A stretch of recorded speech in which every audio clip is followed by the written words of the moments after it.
Hello students. So today I am going to explain the central idea of this poem Character of a Happy Life. देखिए class 12th में ये जो character of a happy life में ये जो central idea है इस poem का, this is very important. So I want कि आप सभी लोग इसको बहुत अच्छे से समझ लें और इस सेंट्रल आइडिया को याद कर लें सो दैट आपको काफ़ी ज़्यादा दिक्कत ना हो इन एग्ज़ाम. तो आइए शुरू करते हैं. इन दिस पोएम, इस पोएम में सर हेनरी वॉटन, देखिए यहाँ पर पोएट का नेम दिया गया है और मैंने आपको बताया है कि पोएट का नेम काफ़ी इम्पॉर्टेंट होता है और पोएम का जो नाम होता है वो भी. इस पोएम में sir Henry Wotton describes the character of a happy man. Sir Henry Wotton वर्णन करते हैं. इन सब चीज़ों का ध्यान रखना है. डिस्क्राइब्स लिखा है तो डिस्क्राइब्स ही होना चाहिए. प्रेजेंट इंडेफिनिट का यूज़ किया गया है तो प्रेजेंट इंडेफिनिट ही होना चाहिए.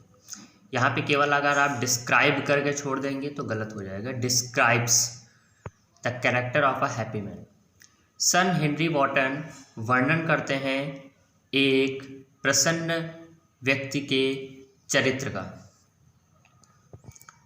He should be independent. वो बताते हैं कि उसे इंडिपेंडेंट यानी आत्मनिर्भर बनना चाहिए या होना चाहिए. ऑनेस्ट, ईमानदार होना चाहिए. एंड ट्रुथफुल, और सच्चा होना चाहिए. He should B free from jealousy.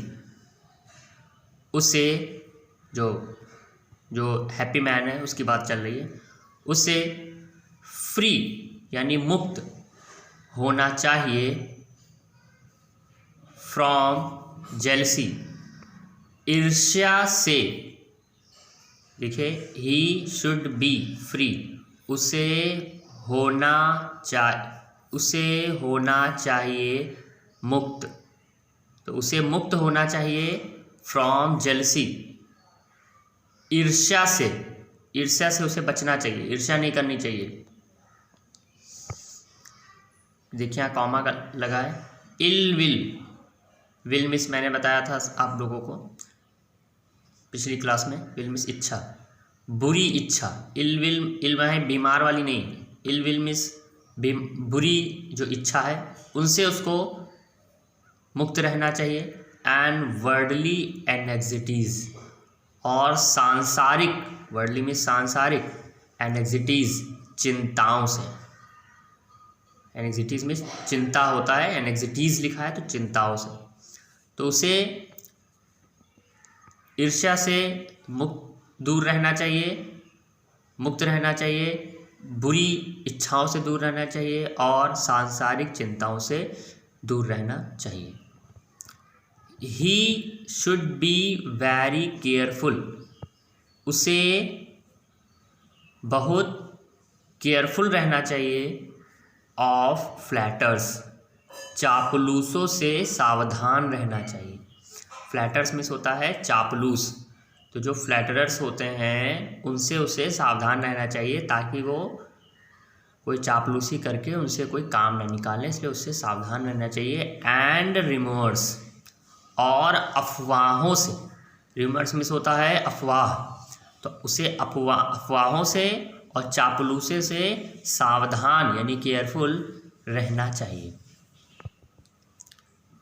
He should pray to God daily. उसे ईश्वर की रोज पूजा करनी चाहिए, प्रार्थना करनी चाहिए. He should neither B overjoyed. उसे ना तो, नाइदर मीन्स ना तो, और ये देखिए यहाँ पे नॉर आया है, इन दोनों का पेयर होता है neither nor.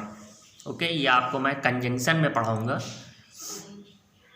He should neither be overjoyed, क्योंकि जॉय मिस होता है खुशी, ओवर जॉय हो गया तो बहुत अधिक खुशी।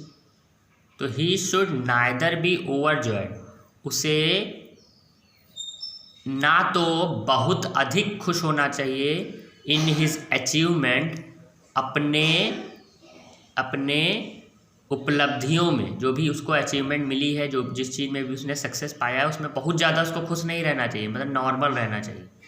नॉर, ना तो डिसकॉन्सोलेट इन फेलर्स, और ना ही फेलर्स मिस होता है असफलताएं, तो ना ही अपनी असफलताओं में उदास होना चाहिए, बहुत ज़्यादा निराश होना चाहिए। ना ही अपनी सफलता में, अचीवमेंट में उसे बहुत ज़्यादा खुश होना चाहिए, और ना ही अपनी असफलताओं में उसे निराश होना चाहिए।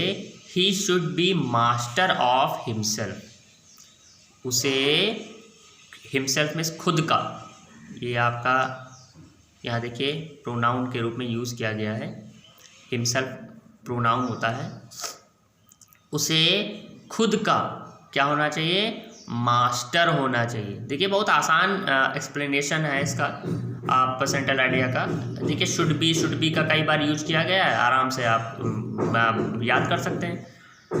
कंटेंटमेंट मीन्स होता है संतुष्टि एंड सेल्फ रिस्पेक्ट, और जो आत्म सम्मान जो होता है, कंटेंटमेंट मीन्स संतुष्टि और आत्म सम्मान are the greatest virtue means होता है गुण, quality of a happy man.